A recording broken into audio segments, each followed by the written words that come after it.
Hi, welcome to Spec Hunter. Look around. The streaming world is in chaos. Netflix is losing millions of subscribers. Disney is drowning in debt, spending billions on shows that no one remembers. HBO Max keeps changing names and directions. The streaming war that was supposed to make entertainment simple has turned into a frustrating mess. But while these giants fight for attention, there's one player that's doing something different. One that's quietly building the most valuable content library on the planet. And most people still don't realize it. This is the story of Apple TV Plus, a streaming platform that almost everyone laughed at when it first launched. But now, it's slowly becoming the biggest threat in Hollywood. When Apple TV Plus came out in 2019, it was mocked. The library was tiny, the price was strange, and the shows were few. Critics called it boring and overpriced. Many thought it was another failed Apple experiment. But Apple had a much bigger plan. Apple never wanted to compete with Netflix or Disney in numbers. They didn't want hundreds of shows. They wanted a few perfect ones. It was a Trojan horse. While everyone else focused on quantity, Apple focused on redefining quality. Their goal wasn't to keep you watching for hours. Their goal was to make something so good, it became part of their brand forever. At first, the service looked small, but it was carefully designed to grow in silence. Apple knew it didn't need to release 100 average shows. It only needed 10 that would make history. While Netflix measured success in watch time, Apple measured it in awards and cultural impact. They weren't trying to win the streaming war. They were building the foundation of the next entertainment empire. And it worked.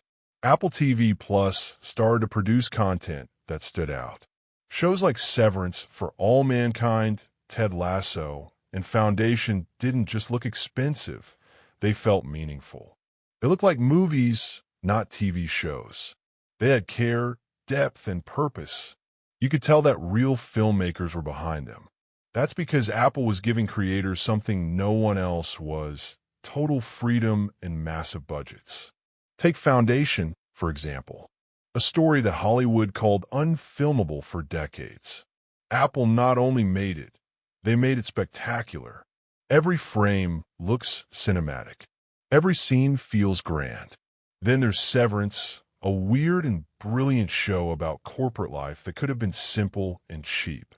Instead, it became one of the smartest and most talked about shows on TV. That's Apple's magic. Not volume, but precision. They aren't chasing teenage audiences with reality shows. They aren't desperate for clicks. They're chasing something else entirely: legacy. The same kind of legacy HBO had in its golden years. They want Apple TV Plus to stand for excellence, not entertainment noise. That's why they work with legends like Steven Spielberg and Martin Scorsese. That's why they spent hundreds of millions of dollars on Killers of the Flower Moon. They aren't investing in short-term profits. They're buying credibility. They're buying trust. And that trust was earned with a single show, Ted Lasso. At first, it looked like a simple, feel-good comedy. But it was much more. It was the show that convinced millions of people to try Apple TV Plus for the first time. It was warm, funny, and full of heart. It won Emmys. It won critics. And it made Apple TV Plus a household name. Ted Lasso was Apple's way in. Once people subscribed for that show, they stayed for everything else. Then came Slow Horses, one of the best spy thrillers in years. It's gritty, grounded, and brilliantly acted. It's the opposite of James Bond: real, human, and sharp. Apple proved it could do prestige and also deliver edge.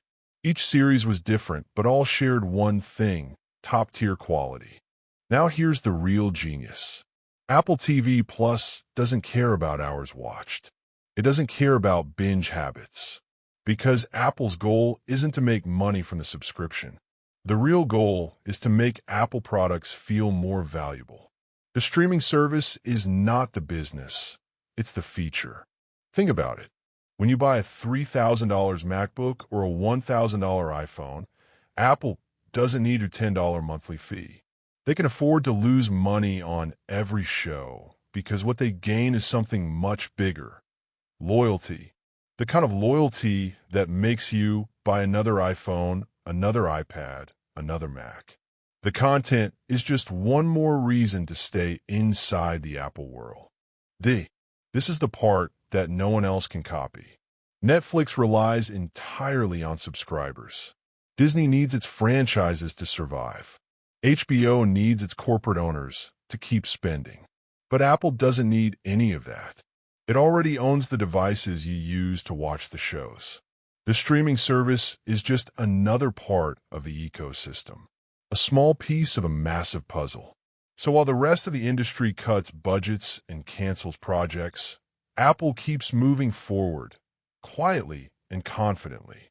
And they're already planning for what's next. The next frontier is not television.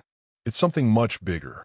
Apple Vision Pro is coming, and Apple is already creating content for it. They aren't thinking about flat screens anymore. They're thinking about a new kind of experience: spatial storytelling. Imagine watching For All Mankind with the Earth floating in your room. Imagine a nature documentary where animals walk right in front of you. That's what Apple is building now. They're designing shows that will look incredible in a 3D, immersive space.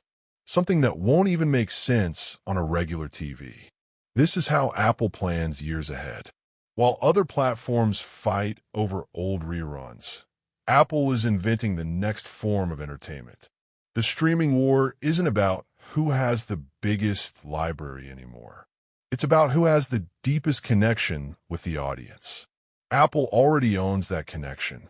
They own your phone, your laptop, your watch, your headphones, and soon, your reality. Every device you use connects back to Apple. And now, the stories you watch will too. Apple isn't chasing billions of random users. They're targeting the most valuable customers on the planet. People who already live inside their ecosystem.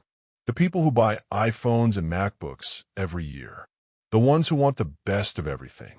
For them, Apple TV Plus isn't a luxury. It's a natural extension of what they already own. While other companies struggle to survive, Apple's plan is working perfectly. They can take risks. They can spend more. They can wait longer. Because for Apple, the goal isn't to win today's streaming war. It's to own the future of storytelling. And by the time their rivals realize what's happening, it might already be too late. So the next time you're scrolling through Netflix, tired of seeing the same old titles, stop for a moment. Because the best shows, the ones that actually matter, are quietly waiting for you on Apple TV Plus. It's not about having thousands of choices. It's about having the right ones. It's about content that moves you, stays with you, and defines an era. Apple has built that piece by piece while everyone else was busy shouting. The silent empire is already here. The trap has been set, and Apple has won the streaming war without anyone realizing it. For more videos, please like and subscribe to my channel. And don't forget to press the bell icon to stay updated with the latest tech and entertainment insights.